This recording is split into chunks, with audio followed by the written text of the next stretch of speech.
Assalamualaikum warahmatullahi wabarakatuh.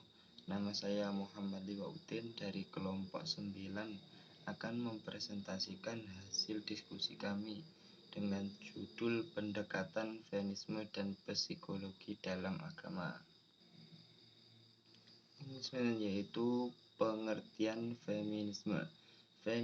Feminisme berasal dari bahasa Latin itu femina yang berarti memiliki sifat keperempuanan.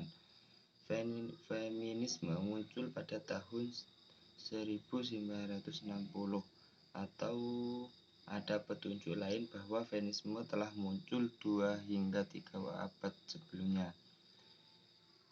Feminisme adalah paham yang menentukan hak sepenuhnya kaum perempuan atas ketimpaan posisi dibanding laki-laki, dan lambat laun hal itu sering disebut sebagai gerakan feminisme yang sebenarnya sudah merupakan bentuk akulturasi upaya pembebasan diri kaum perempuan dari berbagai ketimpaan perlakuan dalam segala aspek kehidupan. Feminisme adalah ideologi yang dikembangkan oleh kalangan Eropa Barat dalam rangka memperjuangkan persamaan antara dua jenis manusia, antara laki-laki dan perempuan. Tujuan mereka adalah menentukan keadilan dan pembebasan perempuan dari kungkungan agama, budaya, dan struktur kehidupan lainnya.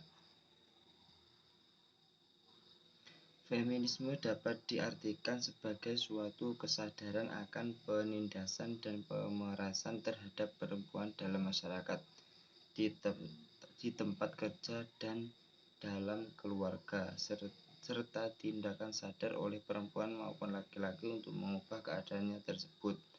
Menurut definisi ini, seorang mengenali adanya seksisme, diskriminasi atas dasar jenis kelamin, dominasi laki-laki, serta sistem patriarki, dan melakukan suatu tindakan untuk menetapkannya adalah seorang feminis.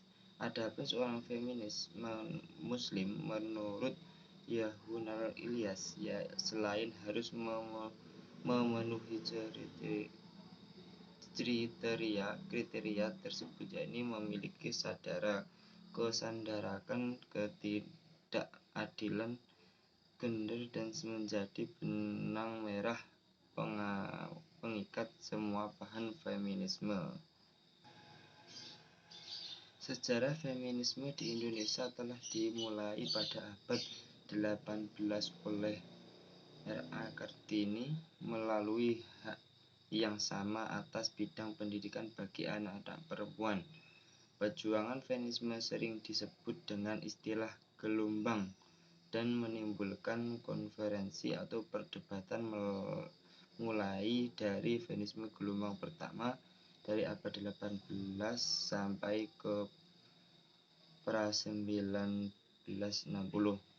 Kemudian gelombang kedua setelah tahun 1960 dan bahkan gelombang ketiga atau post-feminisme. Seiring perjalanannya waktu, feminisme barat dalam memperjuangkan haknya dan mewujudkan cita-citanya sering mengabaikan pengalaman perempuan dari latar belakang budaya yang berbeda dengan mereka. Padahal konsep gender yang mereka populerkan adalah menyatakan dan mensetarakan posisi laki-laki dan perempuan yang ditentukan oleh sosial dan budaya tergantung pada tempat atau wilayahnya. Feminisme barat sering disebut feminisme arus utara, tidak memperdulikan ragam budaya yang mempengaruhi perempuan itu sendiri, sehingga perempuan yang berada di negara berkembang disebut oleh feminisme barat sebagai perempuan yang bodoh, terbelakang, buta huruf, tidak progresif, dan tradisional. Yang selanjutnya yaitu tokoh-tokoh feminisme. Yang pertama yaitu Maryam binti Imran. Maryam adalah simbol wanita dalam ibadah dan ketinggian derajat ketakwaannya kepada Allah serta mampu memelihara kesuciannya diri dan kehormatannya ketika mengabdi mengabdikan dirinya kepada Allah. Yang kedua yaitu Aisyah binti Musa. Aisyah adalah simbol teladan bagi wanita beriman yang tetap mempertahankan keimanannya kepada Allah. Yang ketiga yaitu Khadijah binti Khalid. Khadijah adalah simbol kepada istri yang setia tanpa mengenal telah mendampingi suaminya menegakkan panji-panji kebenaran Islam, berkorban jiwa raga dan segala harta bendanya serta rela menanggung berbagai risiko dan cobaan yang menghalanginya. Yang keempat yaitu Fatimah binti Muhammad. Fatimah adalah simbol wanita yang solehah, anak yang soleh dan taat di hadapan ayahnya, istri yang setia dan taat di hadapan suaminya, serta ibu yang bijaksana di hadapan putra-putrinya. Dialah pemuka segala wanita dan seorang wanita yang setiap detik kehidupan yang dilaluinya.